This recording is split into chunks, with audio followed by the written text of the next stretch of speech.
was, he's a doctor now, Dr. Robert Smith, excuse me. Like it's who he is now. So we have a guy in Ian Wheeler that, is a very smart young man, is coming into this league hungry. He has a, he had so much of a jovial type of demeanor. But when it comes to playing football, the guy could run, man. And I told you guys this before. He's not one to be, just passed up by. The guy has legit speed. He runs with purpose. With purpose. And when he goes into a tackle, like if there's nowhere else he's going to go, he's going to fight for those extra yards. You're going to get popped if you're a defender trying to catch Ian Wheeler and thinking he's just going to go ahead and give up and get folded over. No, he's going to fight for those extra yards. If it's 1 yard or a half a yard, I could see it in him. He's the type of back that will go ahead and try to put a helmet on you. But still rookie, still the preseason. Let's see. Let's give him some more. I see that from him. That's what I've seen in training camp so far in a couple games. Ian Wheeler, I really like. And then there's Velus Jones, right? Velus Jones. I've gotten a bunch of people, saying how they were upset about how much Velus was given the spotlight in tonight's show. But let me be the one to tell you, don't you guys fear. It could be a blessing in disguise. Putting the ball on the ground as a returner, putting the ball in the ground as a running back. And yes, like some people would say that the pitch from our guy Bajent was, a little bit wide.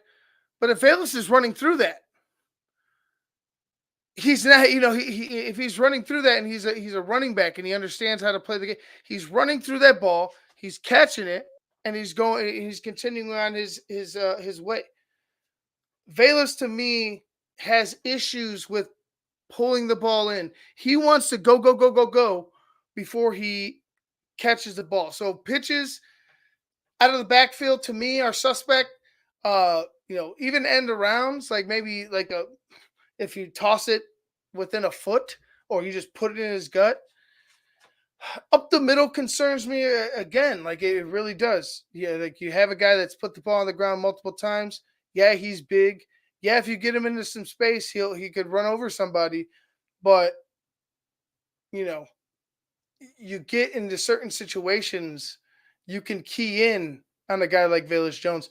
And I think Velus is just an odd man out, man. You haven't done enough. Like if this episode didn't put Velus on blast, then I think Ryan Poles is the only person in the world that thinks Velus deserves a roster spot, even after Ryan Poles, whom I'm a fan of. I'm a huge fan of him. We're all big fans of Ryan Poles here. This would be one of the biggest mistakes, I think. Maybe not one of the biggest mistakes. Let me take this back. Let me bring it down. It would be a big mistake to allow a roster spot to a player who has not proved he deserves or can continue, can constantly or confidently catch a football, can constantly be available to make a play. Every time I see Velus out there, he looks like he's worried about making a mistake. I don't think running back is going to change my mind, man. I think Velus Jones is a guy that's on his way out. Ian Wheeler, Roschon Johnson, Khalil Herbert, you got DeAndre Swift, and that's the 4 horsemen. Do not try to force something that's not. Because if you start giving real reps, to Velus Jones in the regular season, and he puts the ball on the ground, then it'll be even worse, the backlash. You'll have even a worse backlash because Velus shouldn't even be in or on the roster. Do not allow this to happen. If every rep counts and it's going to be hard to make this football team, I've seen Velus put the ball on the ground twice this year, lose 2 other games in previous years. And God knows I've seen him put the ball on the ground last year as well. Let's not fool ourselves with Velus Jones. It's time to cut ties and wish well.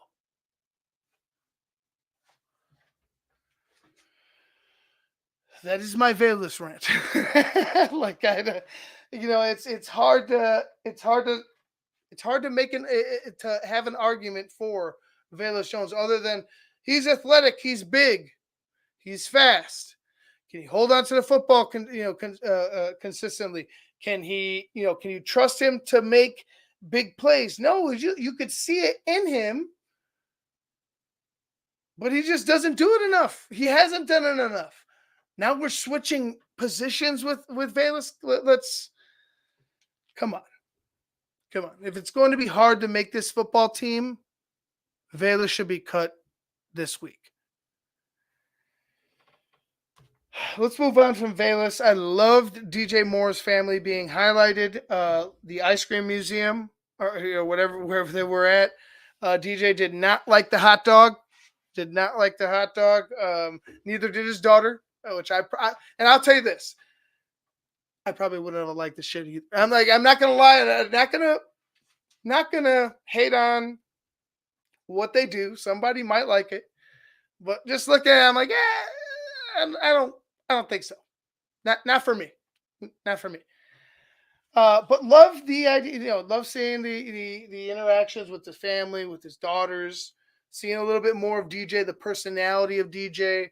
For a while, I thought DJ was a robot, but Hard Knocks has given us an insight to DJ a little bit in his family. Just a tad, but hey, I appreciated it. You got to see DJ outside of football, which was cool. And I don't know if maybe I'm just talking out of my ass, but I don't know if he's. Excuse me, 1 second. Oh my God. I'm sorry. I went on a rant. Jose. Let me go ahead and bring in my guy because I'm a little bit parched and I got to get a beer. But here's my guy, Big Z, Jose Suazazo from 606 Media and True Chicago Sports Fans. I'm literally cracking up the entire time you're going over this rant, thinking he's a robot. He showed personality. There was a little highlight out of him. He was able to show his family and who he was. It was a nice, refreshing little piece that they did there. It was great to see his fiance and his kids, and then actually going out to explore the Chicago scenery, the Chicago Ice Cream Museum, which I haven't gone, and then listening to the part where he tastes the ice cream flavored hot dog with there's no way in hell I'm having that either. That's just hot dog water with relish and ice cream flavoring. No, I'm good, bro. That is not for me. I will have the pink. That's what I thought. It was that does not. I mean, like I said, there's some weird shit out there. Like people will eat crazy Doritos, crazy. You know what I mean? Yeah. But like I said, somebody out there probably will like it. Somebody out there like it. Yeah. But not my ass. Not me. No, definitely not a flavor I'm gonna go for. I'm not driving the Malort flavored ice cream as well. That I'm out on that as well. Some people would do that. That is not for me. But just I know it was backstage for a little bit, and I did get here the Velus Jones rant, which I completely agree with you. If you're dropping everything, you're dropping it on the new kickoff after talking to the ref and still verifying the ref what the rules are, which I completely understand. It's a new rule. You have to, if it goes in the end zone, you have to down or it becomes a safety. It's a live ball. Yes. But why are you trying to field it like an outfielder? That made no sense. Made no sense. And then when you're getting a toss and he's like not in position to cuff the ball with his two hands, you're right. He's moving forward. He's thinking about where's my hole before he has the ball secured. Mhm. And we all know that ball security is the most important thing when it comes to football, especially on the offensive side. And he can't do that. So I 100% agree that the roster spot that he's holding up would be for maybe the other kid that was highlighted this episode. You know, the soon to be doctor in Yeah. Wheeler and Ian Wheeler, Dr. and Wheeler. yeah, presumably Dr. Wheeler and We'll call him Doc Wheeler. It's Doc Doc Wheeler. Yeah, Wheeler's yeah, cool. yeah. And you know what? He's just like the Back in the Future. When he gets the ball, all you see is flames behind him because he's gone. Like the man has speed. I mean, he struggled. I seen him in training camp. I did go and I see him drop a couple of balls off the jug machine and stuff like that. But I'll drop balls off the jug machine, so I can't knock him. That's coming at you really hot. And I did like the one-on-one coaching that he's getting. Mhm. You know, he's on his ass and he's like, "Hey, man, you're fucking up. You're fucking Right. up. That's not acceptable. That's mediocre, whatever you want to say." And that's not our brand of football anymore. We don't deal with that anymore. And that's the biggest reason that you got to get rid of Velus Jones. He Right. reminds me of Petey. Put him on defense. Put him on defense. I see, and that's is that the next There's no step? room. Is There's no that the room next? for. Yeah, is that the next step for Velus Jones? A No, defensive no, yeah, linebacker. I would say maybe put him at linebacker, fast linebacker. Now, like let me stop with the jokes. mm-hmm. Ian Wheeler, I think, younger, understands the position, doesn't need constant training and constant, coddling Yeah. in order to get the production we need. Velus Jones, thank you, sir. It's been nice. See you in You the have you haven't see you around. You see you in the haven't XFL. yeah wherever you go. Like wish you luck, but it's just not going to be here, especially if the standard is the actual standard Yeah. from which Ryan Poles, the general manager, set. So Mhm. yeah, Velas is to me is a wash. Jose, what other before I know you have you got work and everything. So do I. It was Yeah, today was the trust me. first day. I went off on HBO for us Oh, you all. did go. You did go off. Oh, I A didn't get little to hear bit, that. a little bit. It's at the beginning. Like there's probably more to be said, but I wanted to get into the football stuff. Yeah, let's stick to the Um, football stuff because yeah, everybody had the issue because right, whatever. Yeah, yeah. right. Let's just get So into the football part. My biggest thing is that they yeah, focused on the quarterbacks, and I really did yes. enjoy that. Obviously, we know what Caleb is, and we saw that in the preseason game. Hmm. But the focus, what it's going to be for the quarterback number two and number. I mean, I don't think they're holding three quarterbacks. So, is it going to be Bajet? Is it going to be Reed? Is it going to be Rippin? Yeah. Like, I think all of them have performed very well because they are competing at their level, right? You got Reed competing against the third and fourth stringers. You got Rippin against the second and third, and you got Bajan against the second team. I think all of them are doing very well because they do know the offense, and I think that um, it, the offense doesn't really lag.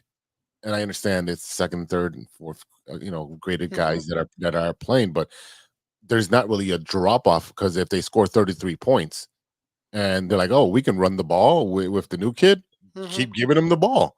Right. It's simple as that. And I did love that on the defensive side. Flus is like, "We're not leaving this game without a takeaway." Hmm. And poof, we get a pick six. It was beautiful. It was Yeah, the Hound of Baskerville. I love that entire sequence yeah, from HBO and Liv Shriver. Like it was looking for a hound and they got one. You know what I mean? Like that was a cool. The entire thing was cool about it. You got the pick, the them talking about him. Them hyping him up. All that was great. How do you feel about Roma Dunze finally getting the highlights, finally getting a little bit of shine? Do you want to see more Rome? well, I do want to see more Rome. And I was some of those clips I was there for. Um, Especially in practice. And I think that Rome is still trying to figure out how to be a wide receiver three instead of a wide receiver one. It's a bigger difference. Now he has to come back to the ball and understand where Caleb wants him to be when he's out of the pocket, when it breaks down. where you have to be. We saw that in the beginning with DJ Moore, where he ran a route. He saw Caleb was moving out of the pocket and he ran back in and he caught the pass. That's understanding what the quarterback needs from you as a wide receiver rather than sticking to what your route is. So if his route was on that play was I probably was a 7 and in, and he's telling Rome, I need you to go on the outside because there was no one there. And if you're a one-on-one, I can throw it really high. And if you drop it, it's out of bounds. Don't worry about it. But I'm putting it only where you can find it. So if a play is breaking down, I need you to turn around and see where you're at and break from the route. Don't stick to the route because that's the middle. That's where everyone was going. And he let him know, I need you to do this. And then you saw in the next play, in practice, he actually did do that. So I think that's the adjustment for Rome is learning to play with Caleb. It's a whole new quarterback. It's a whole new system. Even though they're friends, like you still got to learn. Yeah. Yes, and it goes back to because I'm pretty sure we kind of had the same growing up where we played football with our friends, and we played with them for so long that we had like a telekinesis of like, hey, I know you're going to be open when you do this, or if I'm rolling out, to look back and head to the corner or to the sideline, and I'll hit you in the chest. It's the same kind of thing. It takes a long while to get that chemistry, and I think it's easier for the veterans because they've done that with higher rated quarterbacks. Not putting Caleb down, but at that point, we're looking at we had what am I losing? Is our second wide receiver. Oh, Keenan Allen? Yeah, Keenan Allen. He had a pretty good quarterback out with San Diego. Mm-hmm. So, he got somebody that can literally rip the ball to him. So, and, he's been playing for a while. So he understands everything. So I really think that that's going to be the growing pains for him. And I really think he'll grow out of that really quickly and learning how to improvise with Caleb instead of sticking to exactly what's in the playbook. Right. And that's something that's like, obviously you said it perfectly. It's just, you're going to learn through time. You're going to learn through growing your friends, which is a positive, right? You're real good, friends. Obviously we've seen that continuously throughout. They've mentioned it themselves, how good of friends they are.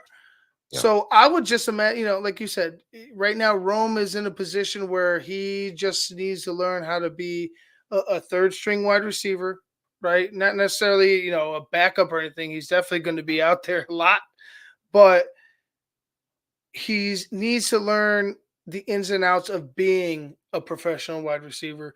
And I think that's also, part of it.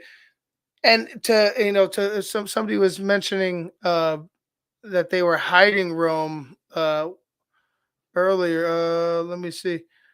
Yeah, Sean Hall. They've been hiding Rome on purpose, trying to keep him a secret, I think. And I think you're absolutely right, Sean. I think that part of it is, them not wanting other people to be like, okay, this guy is the real deal. You know what I'm saying? Or maybe he's not. Like, I'm not saying that he's not, because I believe it. Like, I've seen it. Like, the guy's he's legit. Like, you just need to groom him in to being a pro and give him the experience. So I'm all about seeing what Roma Dunze has to offer throughout this next these next episodes of Hard Knocks. I just wish there was a little bit more. Like they didn't mention.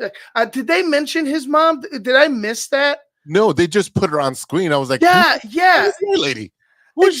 Exactly. It was like, who is this woman that you're talking about? And I'm like, is there going to be a something that has her name, anything, like, unless it was like something personal with her where she didn't want her name to be out there. But I wouldn't understand, like, you have your face out there, your image out there, your Roma Dunze's mom, like that, and that's just me just probably talking out of my ass. But like I said, why wasn't there any type of introduction to Roma Dunze's mom? Yeah, they didn't put it on the screen saying this is his mom, but I guess it said mom. Our audience saying it said it's mother in a closed captioning, not as a title. In a closed I gotta go back. I'll rewatch it. I'll apologize. I'll eat the crow. Telekinesis, yes. Right. I'll eat the crow if I have to, but like, it popped up so quickly, and I was like, who is she? Like, she's like, yeah, all right, Rome. I'm like, oh, because she's got a jersey. Well, she good looking woman, but she's a little older.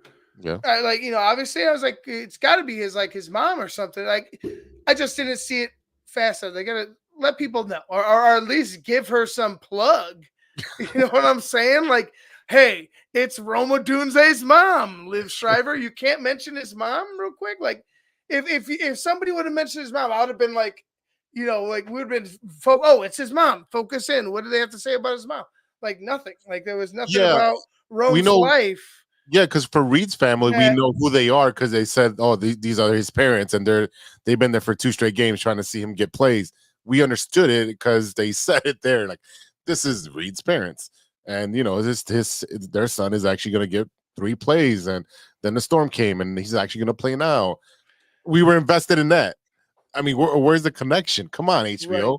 right. No, I got lunatic, lunatic. I know you drunk, but this is the funniest. This is the funny. I gotta save this. I'm glad I put it up.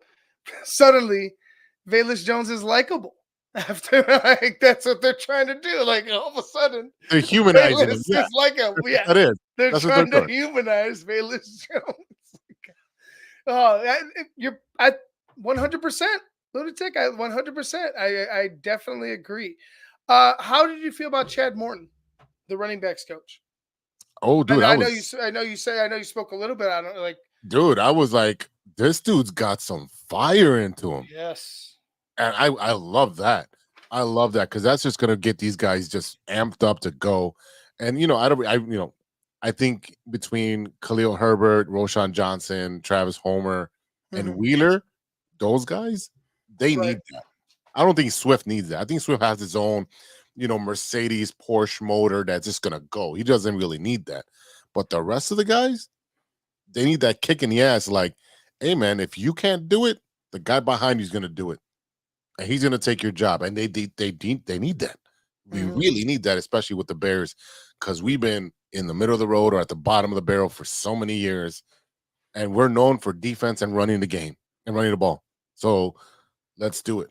Yeah, well, Wheeler is soft. I don't think so, man. I I don't didn't think. think so. I don't think so. I mean, yeah, he knows who Winnie the Pooh is. I know who Winnie the Pooh. Do you know who Winnie the Pooh is? Right. I know who Eeyore is. Like, I mean, Winnie the Pooh is wearing Mickey Mouse's right. shirt. The Thousand Acre Wood. You don't know who Christopher Robin is? Like, what's wrong with you? Did you have Read a book. Read a book. yeah, were you locked in a cage, bro? Like, were you stuck in a basement? Like, and I'm all right. I'm going too far. I'm just joking, obviously, but no, I mean, I don't think he's soft whatsoever. I think he's just like a nerd, but Yeah. he's very good at football. Like, like there's guys out there. I like it. I don't think Ian Wheeler is.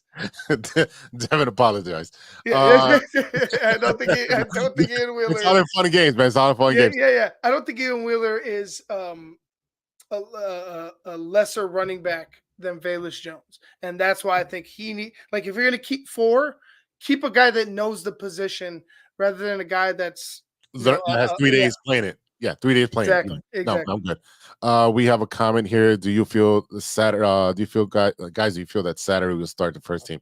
I think we are starting the first team. Whether they do or not, that's not our issue. We're gonna work out our guys, make sure our guys get our reps, and move forward from there. So there shouldn't be an issue with our first team getting reps. It may be a little longer, maybe 3 series instead of 2. They're gonna probably fill out the game, especially if they're not playing their first, their starters. Okay, cool, no problem. We're still gonna install what we want to install, do what we want to do, and then we'll get the second, third, fourth quarter to where we can evaluate the rest of the guys that are on the bubble. I agree, and like I think that, and I mentioned this the other day. I don't give a fuck what Cincinnati does, bro. Like, what Oh, does that have to do with me? What does that have to do with my starters who need reps? What does right, that have to do with my rookie quarterback who needs reps? My yeah, offensive line still is in question. There's too many questions for you to be like, yeah, you're not gonna do it. I guess, yeah, we'll give you the professional courtesy and not start. No, get the fuck out of here, bro. All right. Don't start your guys. Guess what? Your second string is going to get a lot more action. Your third string is going to get a lot more action. And so be it. Our starters need to get reps. I'm not saying they need to play a fucking half right now. No. Because like I've saw, like from what I saw, like I've reverted. Like I'm like maybe a little less, maybe just the same amount. But they need the repetitions in live action. Is Nate Davis healthy enough to play? Right, that's the question. I don't know if I give a fuck right now. Like, you know what I'm saying? Prior has been looking good. This for the 7-9. Shout out to Big Steve Edwards, because Steve Edwards has been on prior and how his play has been, and representing the 7-9. That's Steve Edwards. You know, he wore 7-9. But like at this point, Nate, you're sitting on the bench. Go ahead, collect that check, but you ain't gonna be in the fucking game if you don't know, if you haven't been practicing and are prepared. Yeah, we talked about it yesterday on True Chicago Sports. Mentioning that it's a soft tissue issue. The soft tissue is right between his legs. Simple as that. Man the fuck up. Are you hurt or are you injured? If you are injured, I can respect that. If you are hurt, you play football. You're going to play hurt the rest of the season. It's just simple as that. If you play football, you know that you're playing at not 100% ever. It's just that what it is, especially playing a line. Right. You're gonna.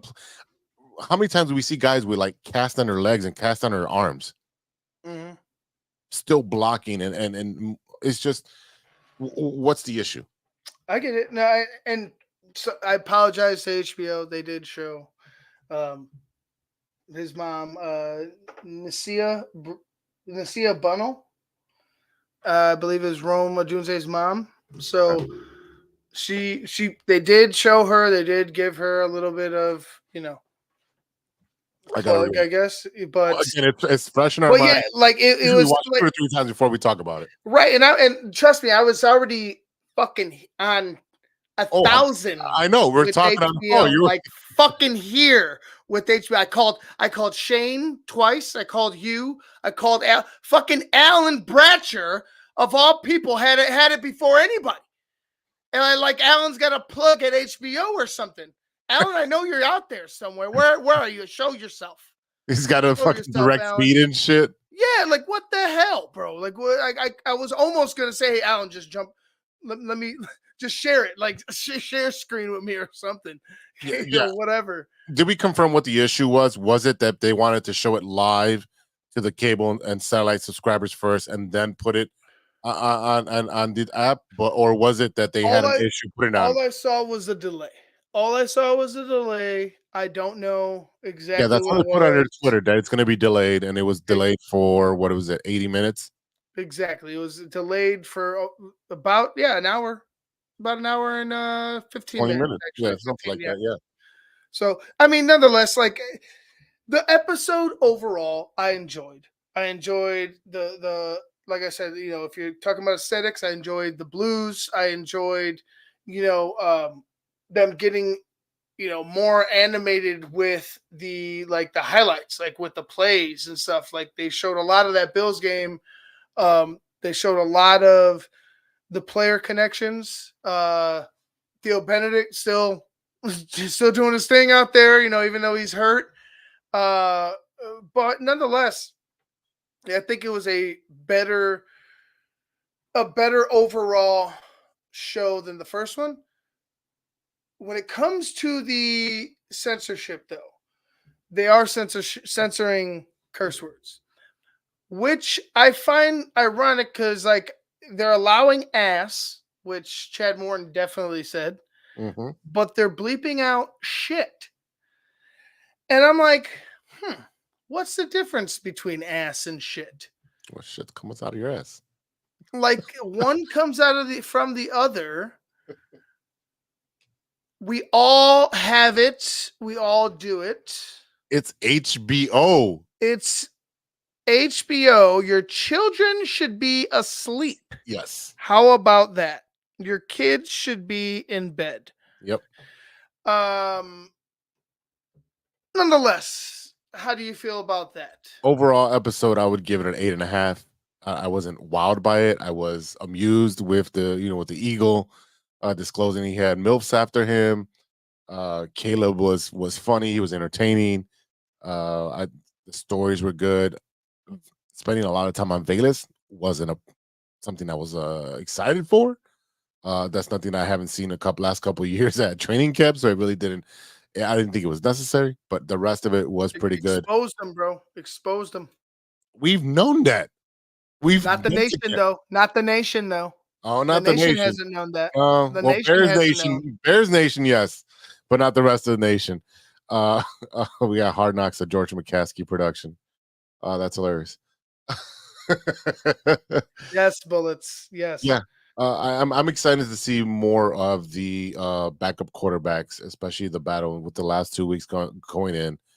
I want to see Caleb get more reps this game coming in against Cincinnati. So I'm hoping he gets 3 to 4 series and he's able to show a little bit more of his throwing. What I'm also concerned about is the line. We're moving Ryan Bates to center, and we got Pryor over at right guard now, Darnell Wright, Cole Kmet. They're doing the thing. Braxton Jones is fine. Again, I know someone over here mentioned earlier that DJ Moore and Kenyon should not be out there as long. I'm okay with that with the veterans, especially Keenan Allen, who's year 13. DJ Moore's like year 7 or 8. Yeah, I'm cool with that. I don't mind that at all. Like, to be honest with you, I don't mind if you go ahead and put the secondary receivers. Like, if you give Rome them at maybe one. put Rome at one, and then you work your way down with Pittis. Who else we got out there? Scott. See how he does with those guys with the starting offensive line. I wouldn't mind that. Yeah, I wouldn't mind that. Let's see how he could do it. If he can work with lesser wide receiver talent. Yeah, lesser wide receiver talent. Even though these guys are in the NFL and they deserve all the credit, like it's hard to say lesser. You know what I'm saying? When it is what it is. But when we say lesser, is like when you're looking at your Madden roster, right. and, Rome is a fucking 89, and exactly a fucking 73. That's right. what we mean by lesser. Not trying to be derogatory towards them as a personal. No, not even as a player. No. It's just like you are who you are.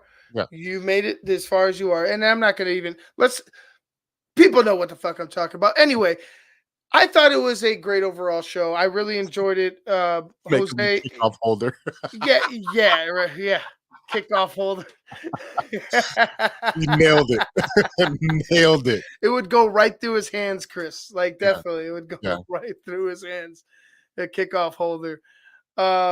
Yeah, he'd be screwed. I think we'd be screwed if that was the case. One thing, couple more things before we go ahead and wrap up. Yeah, Booker Dude, is on the fucking rise, and I'm more or less like, and I was intrigued by him, by the pick. I thought, maybe we could have something. Maybe he could help us out. You know what I'm saying? But now you're seeing production like this, and and you're like, man, maybe he can be more of an impact than I thought. I'm not going to go ahead and obviously the first thing that comes to mind is Mark Anderson. Yep. But let's not even go that far. Let's just continue to see, like I've mentioned with Caleb. Let's allow them as players to grow before we go ahead and crown them.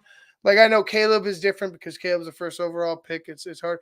But with Austin Booker, I think Austin Booker has motivated himself into this position where he's a factor with starting opposite of Montez Sweat.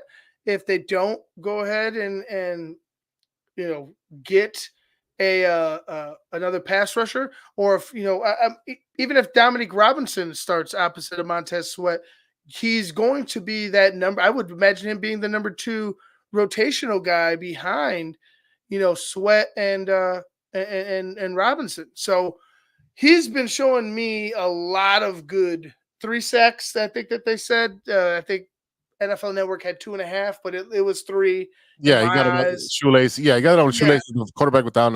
He went down. That's a sack. So, like I said, he had 3. Looked great. I was very happy with Austin Booker. Was there anybody else that you saw, Jose, before we go ahead and wrap, that you want to highlight? We talked about Baskerville. We talked about Booker. We talked about the doctor.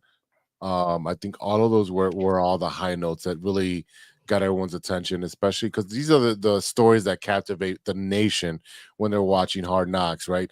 Oh, is this guy gonna make it? Is this guy not gonna make it? Booker should have a roster spot right now, and we should just give Velus Jones his walking papers. He'd be like, all right, sorry, Booker took your spot. Because in one game, he produced more than you have in the last 2 or 3 years that you've been here. Yep. It's just that's just what it is. It's all about production, and it's from the lips and from the mouth, from the mouth of the guy himself, Ryan Poles, and his echoed by his coach and his coach's coaching staff. Yeah. It's going to be difficult to make this roster because we're looking for dogs and we're looking for guys that are going to contribute without hindering us. And that is not Velus Jones right now, bro. Yeah. It just is not. X-Men, X-Men, I agree. We're on to Cincinnati. Jose, I appreciate you being on. I know it's fucking late. It's all of us. All of us are suffering right now. Sorry, gee, I keep hitting this mic. All of us are suffering right now because HBO screwed up. So like my eyelids are ready to go. My wife is probably pissed. She's like, "What's going on? You said you're going to be home. You said you're going to be up in bed an hour ago." But no, that she doesn't sound like that either. She's a sweetheart. But nonetheless, like I appreciate you, dude. Let everybody know where they could find you and find us outside of TTNL. So we do have a collaboration. I don't mind putting on TTNL on 606 Media, which is my parent company, and so I'm on every Monday Night Live on True Chicago Sports Fans podcast. We're on YouTube, Spotify, Apple, everything. So we have Ivan show. This one. We have what's the I keep forgetting the name of your show. Late night. I have to go. It's been a lot of Bears, and you know how it is when it ramps up. But there will be another local sports tonight coming local soon. Sports tonight. I'm over here. It's late night with Ivan. That actually, hey, that might, babe. How do you feel about late night with Ivan? Well, that's how you got kids. I got there was no response. So anyways, but anyway, I appreciate you, Jose. Like I said, man. Well, check out True Chicago Sports Fans. I'm on there all the time. Like just check out 606 Media. We'll be on there all the time. Jose will be definitely dropping in more and more this season 100% and contributing. But thanks, Jose. I appreciate you, bro. Go get some rest. Brother. Yeah, definitely. Thank you. All right, take care. Later. All right, guys. That was Jose BIG-Z from 606 Media, True Chicago Sports Fans. Like I said, I enjoyed the episode. I just wish it was a little bit sooner. I will be watching some of it as I lay in bed trying to go to sleep and wind down after this show. Like this show really gives me a jolt. So it's like, it's almost like working out. It's like you have to kind of wind down after the workout in order to, settle yourself and, go to sleep and whatnot. But anyway, I appreciate everybody out there. Make sure you like, share, and subscribe to the Tape Never Lies Network. Make sure you become a patron today at www.thetapeneverlies.com. I will be back tomorrow night with the fellas on Keeping It 100. Be more to talk about. I'm sure the guys will be giving their opinions on the show. Actually, 100% they'll be giving their opinions on the show. And also we're gonna try to get a pre-game show going for you guys. I know family stuff happens, so it's harder for me to do things now. I got the babies growing up, but regardless of that, we're gonna try to get a pregame show going with you guys. I think something with me and another host here on the show might be in the works. I'll let you guys know about it real soon. But anyways, appreciate you guys. Thank you for joining me on another Bear Show. Have a good night. Peace.